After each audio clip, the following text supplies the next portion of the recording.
Alors, on va passer à l'intervention suivante. Nous avons besoin, dans ce cadre-là, de notre petit casque. Donc, je vous rappelle, pour la version française, vous mettez sur le réseau 1. Donc, nous accueillons Gareth Stratton, qui a reçu le prix ECOG 2011 et qui va nous présenter Sportling, programme sur les habitudes alimentaires des enfants de la ville de Liverpool. Vous aurez donc la traduction en simultané et je vous remercie. C'est à vous. Merci. Bonjour, je suis ravi d'être parmi vous ce matin pour vous parler de notre expérience Liverpool Kings. C'est un projet complexe, vous allez le voir. Aujourd'hui, je ne ferai que présenter certaines parties, et notamment les résultats. Je vais également vous présenter le contexte du prix que nous avons eu de la Fondation Louis Bonduelle. L'université de Swansea est une très jolie université, dans un endroit magnifique, où vous êtes les bienvenus. Ce n'est pas tout de suite dans Liverpool, c'est un petit peu à côté. Voici la ville de Liverpool, 430 000 habitants. C'est ici, dans le nord-ouest de l'Angleterre, construit sur le bord d'un grand fleuve. C'était une ville commerçante, connue pour les Beatles notamment, et puis plus récemment pour son université, l'université de sciences et de nutrition notamment. Et bien sûr pour le football. Les problèmes auxquels nous faisons face au Royaume-Uni, mais pas seulement au Royaume-Uni, aussi ailleurs, c'est l'obésité parmi les enfants. Il y a un nombre qui fait peur. On le voit ici, d'ici 2050, les projections font état de 60% et de 50% des femmes et 25% des enfants qui seront obèses. Ça fait peur, ça fait très peur. Le coût pour le système de santé britannique, vous avez les chiffres ici en millions, voire en milliards de dollars. Nous avons une stratégie de santé avec des efforts de nutrition, des Active City et également des initiatives contre le tabac. C'est vraiment les 4 piliers du programme dont je vais vous parler. Et puis Sportlinks, qui est en fait une initiative assez sportive à destination des jeunes. Un site internet, je vous invite à y aller. Le projet porte sur la surveillance, la prévention, la gestion et le traitement, avec un effort nutritionnel, le bien-être physique, l'activité physique. Entre 1998 et 1999, on voit une présence très importante d'obésité dans ces différentes... ce sont des circonscriptions électorales que nous voyons ici, avec une prévalence la plus importante qui est ici dans la région de l'aéroport de Liverpool. D'autres zones d'ailleurs, on voit les couleurs, il y a un dégradé de couleurs. C'était il y a donc 13 ans. Nous voici en 2002-2003. Regardez l'évolution, surtout dans ces zones qui connaissent une pauvreté assez importante. En 2006, c'est le choc. Il y a un développement très important. Alors, tout d'abord, une quantité de données plus importante. On voit à la fois chez les jeunes garçons et chez les jeunes filles un véritable problème d'obésité. Alors, j'imagine que c'est le cas chez vous également, en France. Donc, le projet vise à encourager l'activité physique, le sport et de meilleures habitudes alimentaires chez les jeunes, de 9 à 10 ans en moyenne. Une petite vidéo que j'espère va fonctionner, qui porte donc sur le projet et sur ce que recouvre le projet en fait.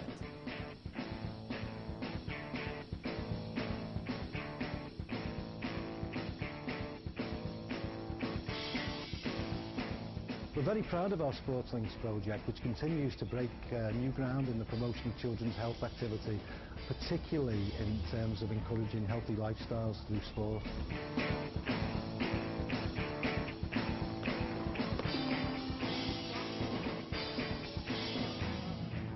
Liverpool Sportslinks project in partnership with Healthy Schools and Liverpool Job Moors University is one of the largest ongoing health and fitness programs in Europe. Up, down, down. Up, down, down. Stretch those bodies. We're working with about 9,000 Liverpool children and we're involved in physical activity, grassroots sessions, and it's the foundation to many of our sports development programs. Well, we've taken the project from one of the early stages. I think we were one of the first schools involved, and it matches our philosophy for sport that we have in school. We believe that children need to be healthy in both body and mind, and Sportslinks tries to encourage that. So it fits and dovetails nicely into what we do in the curriculum and in our extracurricular activities. 19, 20. Just a big cheesy smile. Good lad, 142 centimetres tall.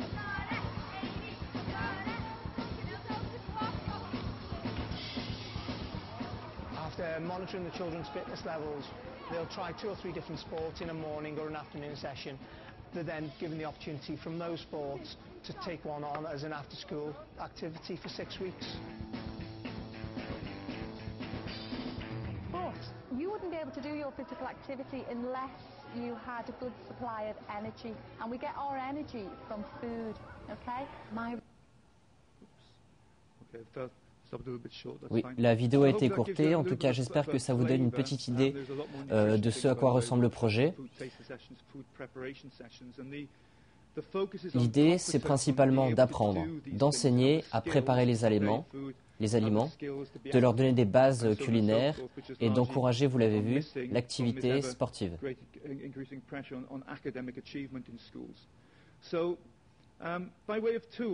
L'outil que nous avons utilisé est en fait un questionnaire de consommation alimentaire précisément, qui va porter sur des produits extrêmement précis, avec des questions très précises. C'est un très bon baromètre.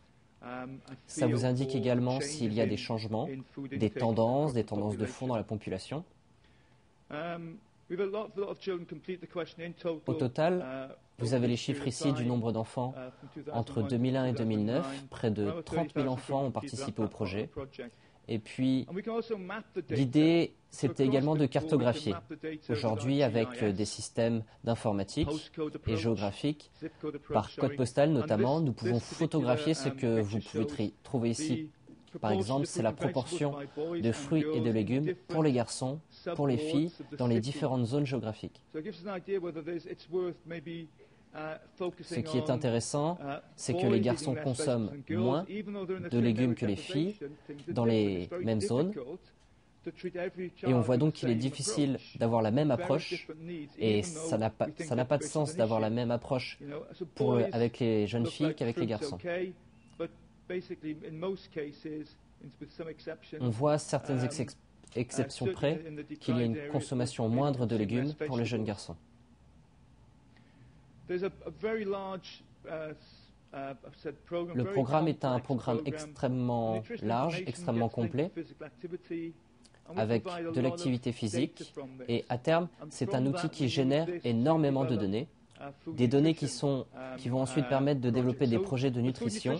Et évidemment, ces projets de nutrition changent en fonction des données que l'on reçoit. On les adapte sans cesse pour les adapter au mieux aux besoins des enfants. C'est d'ailleurs quelque chose d'assez difficile à réaliser, comme vous pouvez l'imaginer.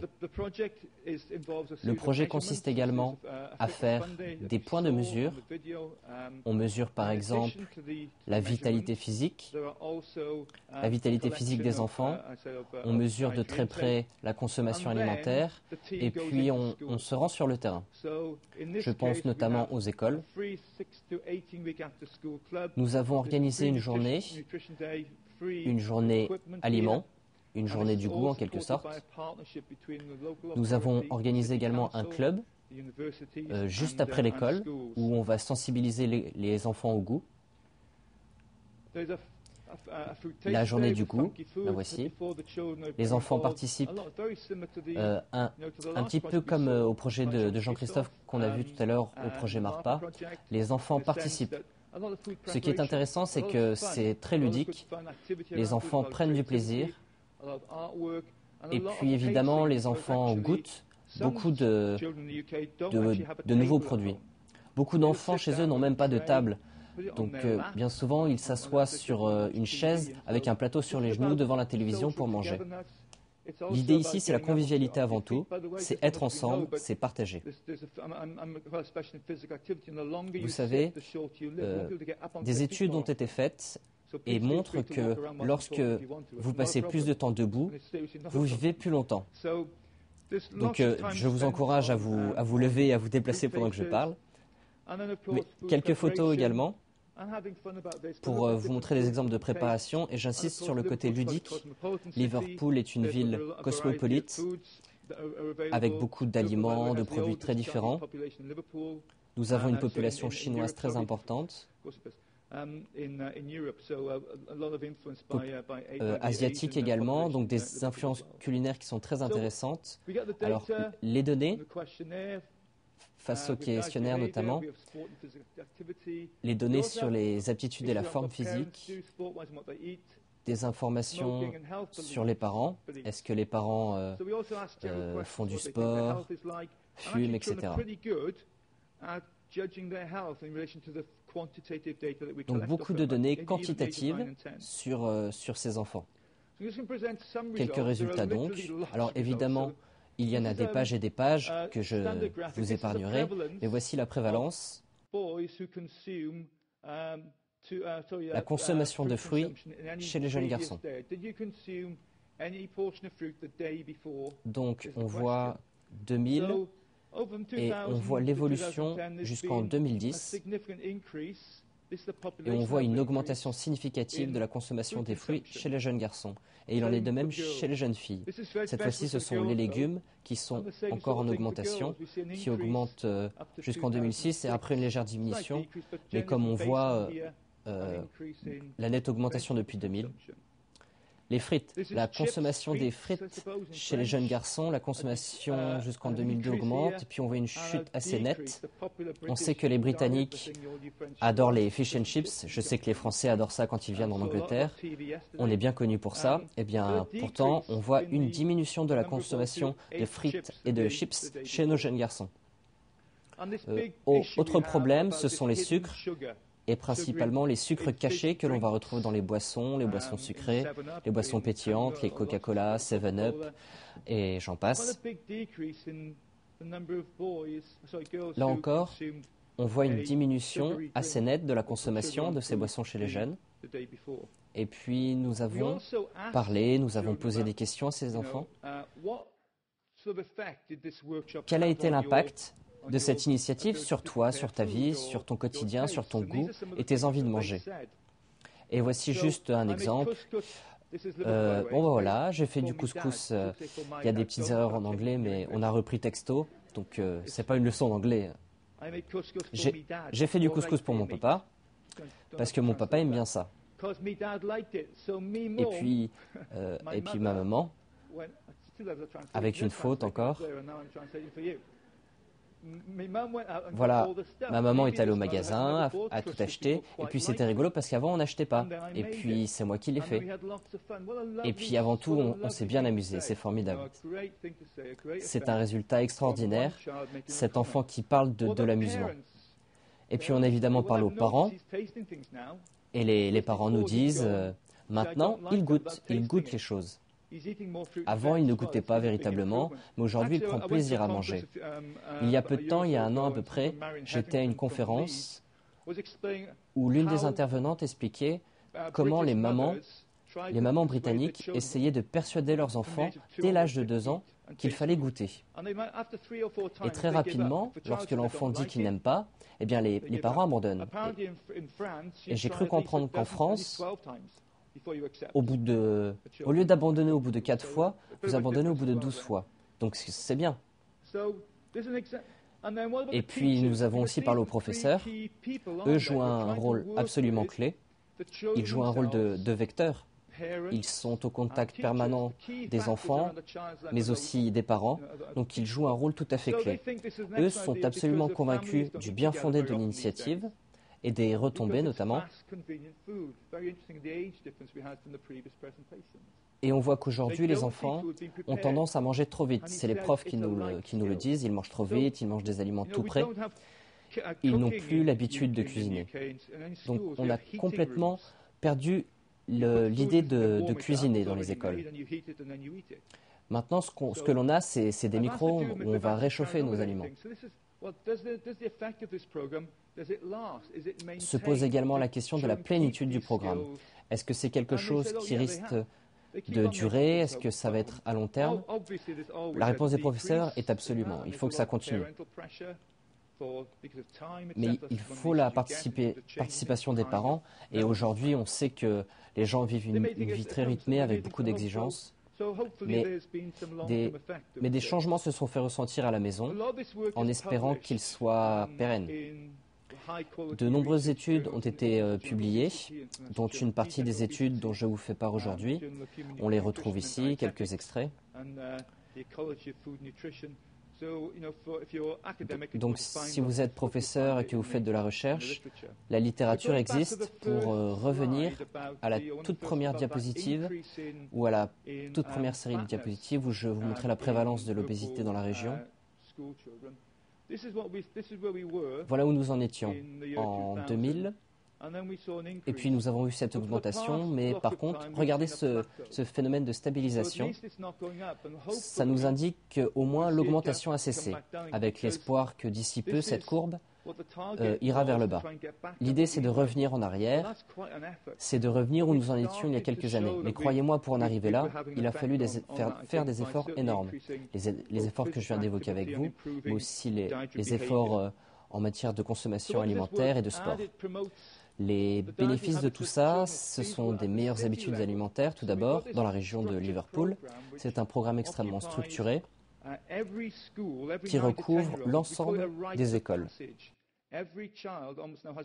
Chaque enfant a le droit de faire partie à ce programme, même si ce n'est que pendant 1 an. Mais chaque enfant a le droit de participer à ce programme.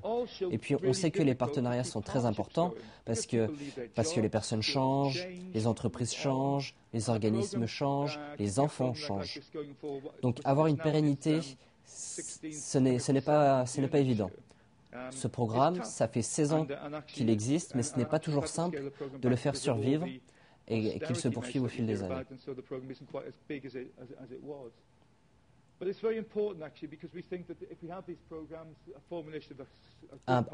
Des partenariats solides, on les a vus dans les chiffres, peuvent véritablement faire la différence. Et puis ce qu'il faut reconnaître également, c'est que le changement, et pour le changement, il faut du temps.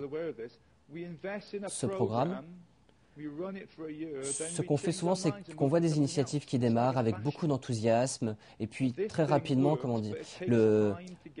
l'énergie retombe. Là, il faut de la persévérance, surtout avec les jeunes. C'est un investissement à très long terme. C'est un investissement pour l'avenir. On voit les statistiques. On voit par exemple l'augmentation de l'espérance de vie dans la population et nous sommes absolument convaincus qu'à terme, c'est un très bon investissement de travailler avec les jeunes aujourd'hui pour améliorer les choses demain. Nous en sommes vraiment convaincus. C'est avec eux que nous pouvons véritablement changer les choses. On a vu les changements en matière d'habitudes alimentaires, avec plus de fruits, plus de légumes, moins de produits sucrés. Évidemment, il faut toujours faire le lien avec le paysage socio-économique, politique également, et toutes les inégalités que l'on rencontre. On voit dans certains quartiers des fast-food partout, des McDo partout, donc c'est très pratique de rentrer dans ces restaurants et d'acheter des aliments de basse qualité. Par contre, changer les habitudes alimentaires, c'est possible. Et il est possible de réduire et de ralentir l'épidémie d'obésité. J'en ai terminé avec ma présentation. Merci beaucoup de votre attention et je pense que vous pourrez poser toutes vos questions à la fin. Merci beaucoup, Gareth Stratton, pour cet exposé très passionné. Oui, s'il vous plaît. On a le temps de poser peut-être une petite question. Vous dites club de nutrition dans votre... Pardonnez-moi. Alors, vous mettez canal 2. Oui. Oui, vous m'entendez? Vous parlez de... Non, ça marche I pas. can. It's too loud. C'est OK? Bon. Alors, juste une petite question. Vous parlez de club de nutrition, au même titre qu'on pourrait parler de club de sport. Donc, on a une vision déjà très positive de cette approche de la nutrition. Ça donne une image plus dynamique, qui donne plus envie, en tout cas, de participer pour les jeunes. Vous pensez que les appellations et la façon de rendre les choses ludiques ont beaucoup contribué à ce succès quand même, déjà depuis plus de 10 ans?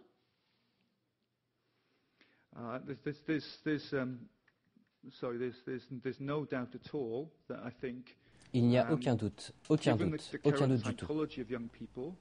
Étant donné la psychologie aujourd'hui des jeunes qui ont besoin que les choses soient engageantes, amusantes, il faut aussi que les jeunes apprennent en faisant. Et c'est en faisant qu'on s'amuse. Je pense que l'équilibre des études au Royaume-Uni est plutôt agréable. On peut faire du sport, mais on s'organise surtout autour de ce qui est scolaire.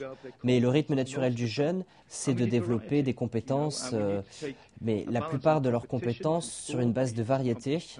Il faut commencer à participer aux compétitions de sport, il faut s'amuser, il faut reconnaître... il y a les gens qui se connaissent en animaux, etc. Il y a toute une dynamique sociale autour de ça. Je vous invite à venir à Liverpool. J'aimerais vraiment vous inviter à mon club. Je ne sais pas cuisiner, mais je peux cuisiner. C'est vraiment quelque chose de très engageant. Nous prenons du temps pour préparer cette activité pour qu'elle soit amusante pour les enfants. Merci beaucoup.